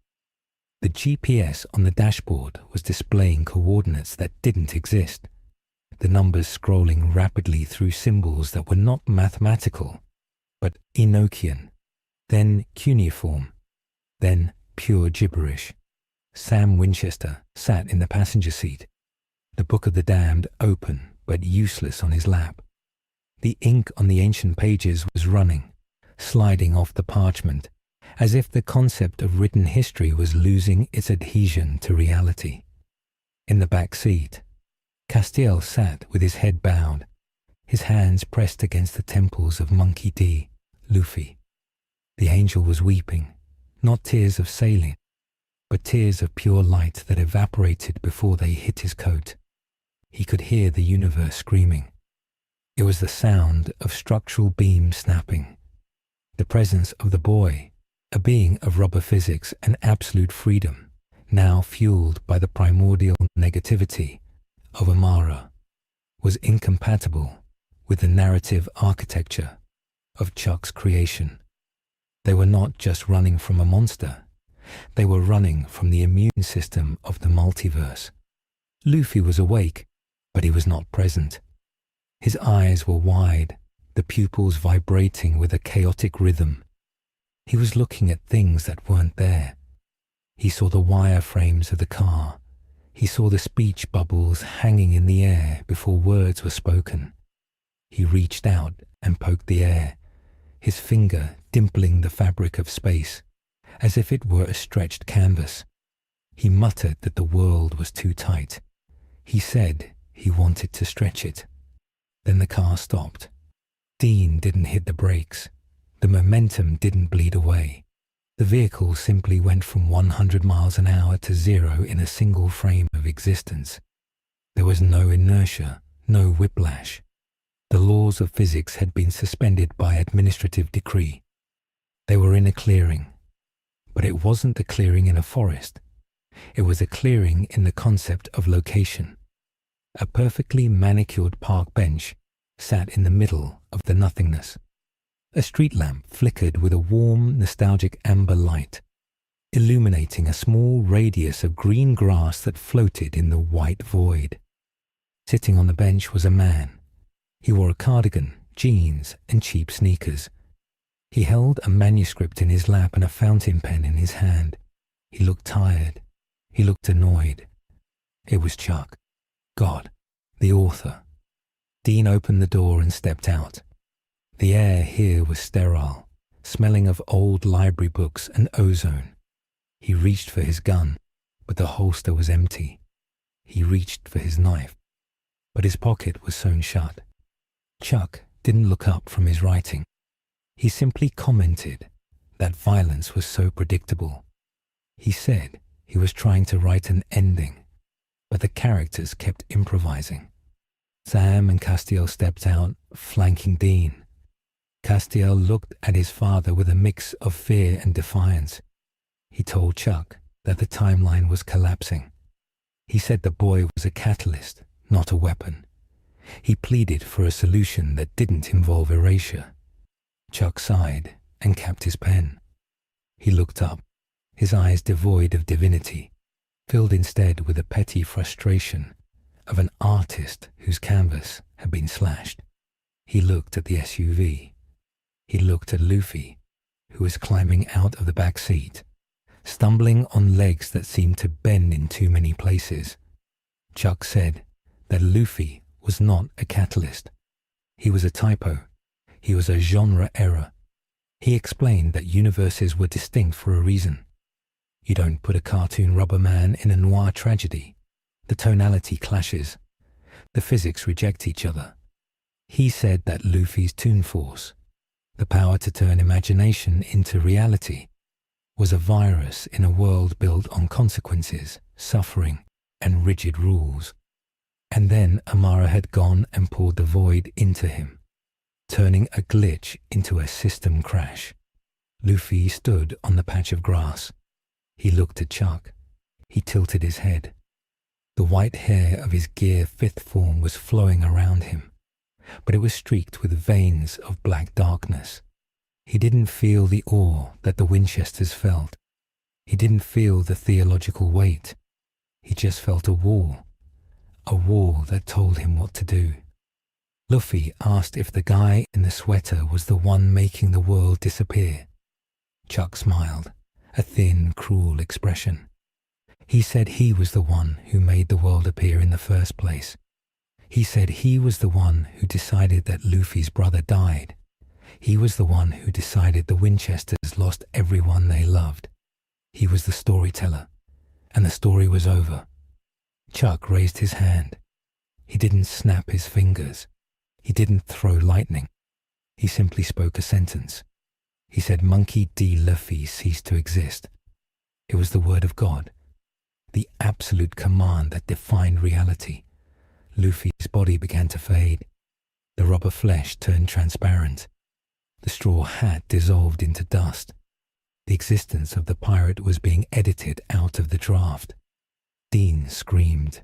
He lunged forward, trying to grab Chuck, but he was frozen in place by the narrative flow. He was a character. He couldn't move until the writer said he moved.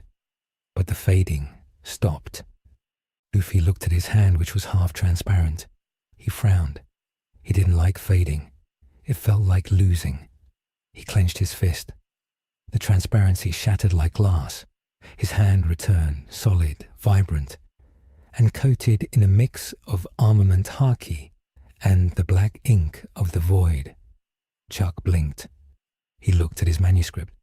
The sentence he had just written, Monkey D. Luffy ceased to exist, was crossed out. A thick, childish scrawl of black crayon had obliterated the divine text. Luffy laughed. She, she, she. The sound was distorted, echoing from every direction at once. He said he didn't like that story. He said he was going to write a different one. Chuck stood up, the park bench vanishing. His eyes began to glow with the golden light of creation. He said that nobody edits him. He said he was the Alpha and the Omega. Luffy didn't care. He grabbed the amber light from the street lamp. He didn't break the bulb. He grabbed the light itself, peeling it off the air like a sticker. He stretched it into a long, glowing staff of solid photon energy. He spun it in his hand. He said he was the king of the pirates.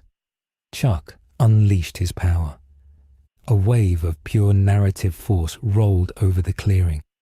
It was a command for gravity to increase 1,000-fold. It was a command for lungs to collapse. It was a command for submission. Sam and Dean fell to the ground, pinned by the weight of the author's will. Castiel's vessel cracked, light bleeding from his eyes. Luffy bounced. He didn't resist the gravity. He turned his body into a spring. He compressed down to the size of a beach ball, absorbing the crushing force of God, and then snapped back.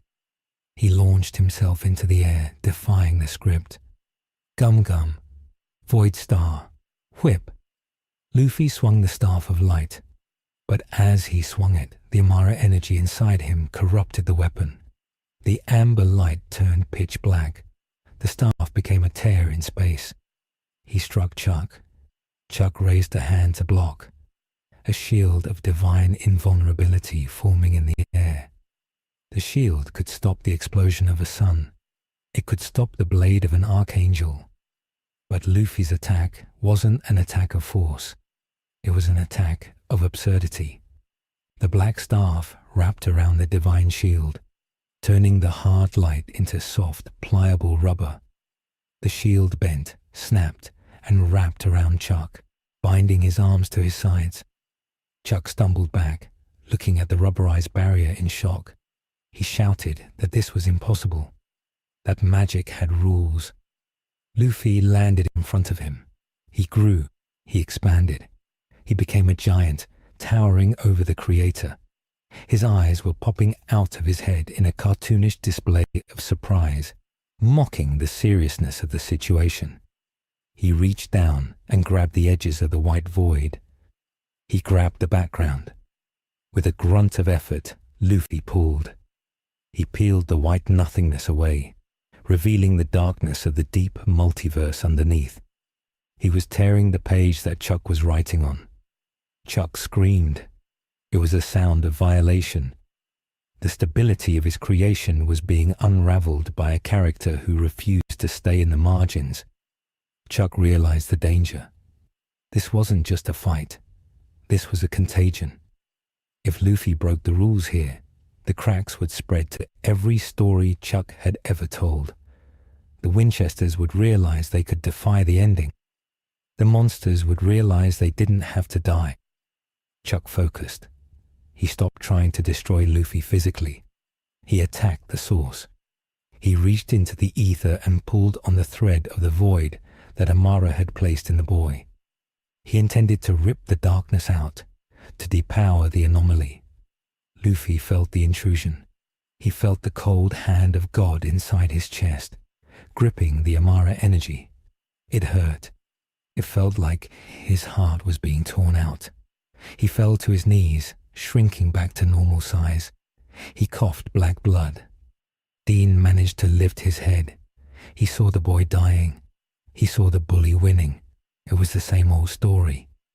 The powerful do what they want, and the weak suffer. Dean looked at Sam. Sam was looking at the Book of the Damned.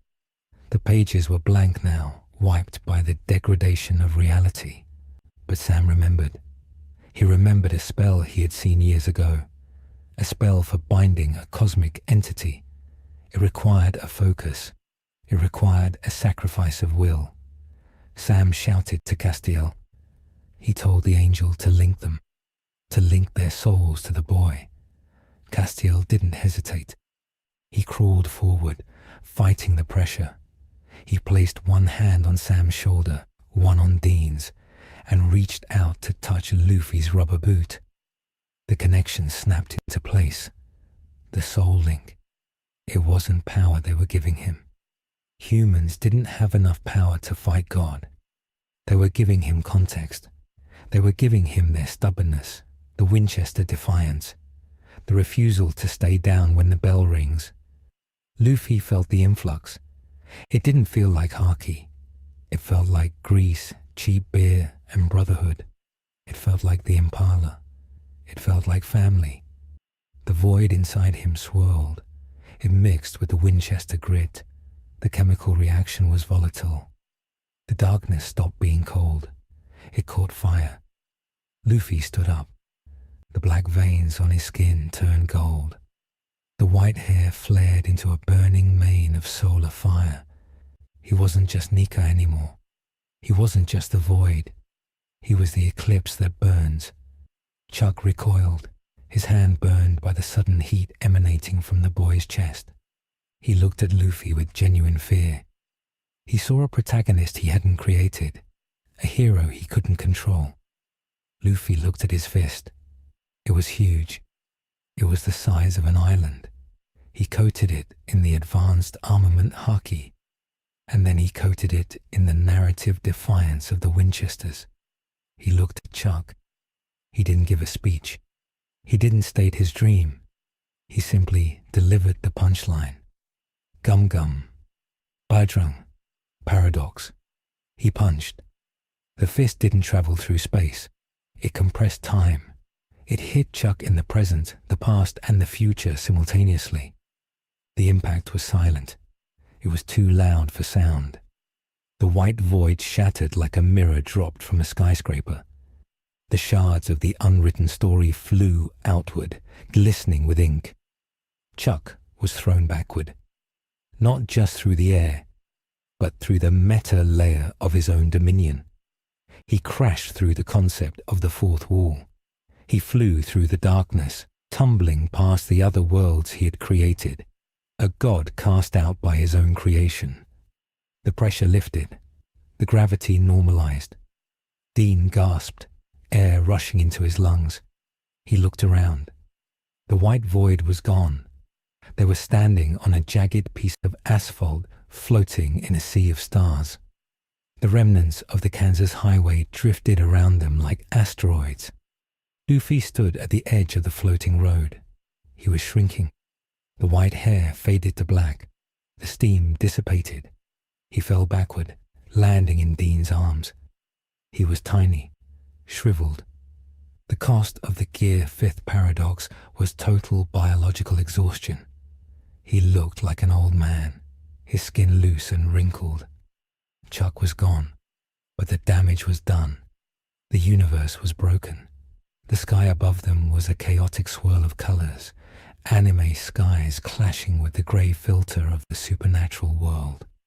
Two-dimensional planes were grinding against each other. Sam stood up, looking at the rift. He realized the truth. Chuck hadn't been lying about one thing. The universes were incompatible. Luffy's victory had shattered the barrier permanently. If he stayed, the friction would destroy Earth. The supernatural reality would try to correct the anomaly until nothing was left. Castiel approached. He healed the cuts on Dean's face, but he couldn't heal the rift in the sky. He looked at Luffy. He said the boy had to go. He said the antibody had done its job, but now it was a pathogen. Luffy opened his eyes. He looked up at Dean. He saw the sadness in the hunter's eyes. He saw the cracks in the world. Luffy grinned. It was a weak, tired grin. He whispered that he was hungry. Dean laughed, a choked, painful laugh. He said he knew. Luffy forced himself to stand. His body popped and cracked, slowly returning to its youthful shape as his metabolism stabilized, though he remained exhausted. He walked to the edge of the asphalt island. He looked out at the swirling vortex of the multiverse. He could feel his own world calling him. He could feel the sea. He could feel the thousand sunny. He turned back to the Winchesters. He adjusted his straw hat. He asked if they were free. Dean looked at the empty space where God used to be. He looked at the endless possibilities of a world without a script. He nodded. He said yes, they were free. Luffy nodded. He said that was good. He reached into his pocket. He pulled out a piece of paper. It was a Vivre card. He tore it in 3 pieces. He gave one to Dean, one to Sam, and one to Castiel. He said that if they ever needed meat, they should follow the paper. Then he didn't say goodbye. He stepped off the edge. He didn't fall. The rubber logic held one last time. He bounced off the fabric of the dimension, launching himself into the multicolour stream of the rift. It became a streak of red and gold, a comet returning to its own orbit. As he disappeared, the rift began to close. The anime colours faded. The grey, gritty reality of the supernatural universe asserted itself. The floating asphalt connected back to the earth. The cornfields flickered back into existence. The sky turned a normal, overcast grey. The Impala, miraculously restored by the narrative reset, sat on the shoulder of the road. Dean looked at the piece of paper in his hand. It was moving. It was crawling slowly across his palm, pointing toward an ocean that didn't exist in this world. Sam leaned against the car. He felt the absence of the chaos. He felt the quiet. But it wasn't the silence of the void anymore. It was the silence of a blank page waiting to be written. Castiel looked at the sky. He said that Chuck would return, or another threat would rise. But for now, the story was theirs. Dean put the Vivre card in his pocket, right next to his lighter. He patted the roof of the Impala. He said they had work to do. He got in the driver's seat. Sam got in the passenger side. Castiel took the back. Dean turned the key. The engine roared to life, a deep American growl. He put it in gear and pulled onto the highway. They drove west, chasing the sunset, leaving the crater in the narrative behind them. The world was scarred. The timeline was bruised. But the car was running. The music was playing. And for the first time in a long time, nobody knew what was going to happen next. The road went on. 3 months after the event in Kansas, the United States government officially declared the area around Lebanon a seismic anomaly zone. They poured concrete into the craters, but the grass refused to grow back. It remained a patch of scorched earth where the laws of physics had briefly filed for divorce. Inside the rebuilt Men of Letters bunker, Sam Winchester sat at a new map table. The archives had been reorganized. There was a new section, a solitary drawer labeled simply The Breaker. Inside was not a strategy guide or a law book, but a series of seismographic readings that defied geological explanation, and a single crushed bullet that had been flattened not by impact, but by fingers. The supernatural community had gone quiet. The vampire nests were dormant. The werewolf packs had retreated deep into the Yukon. They were not hiding from hunters. They were hiding from the memory of the haki that had washed over the Midwest. The alpha vampire had been heard whispering that a new apex predator had touched the board, and for the first time in history, the monsters were afraid of the dark, because they knew the dark could bite back. Dean Winchester leaned against the hood of the Impala, parked on a ridge overlooking the scar in the land. He flipped a piece of paper in his fingers.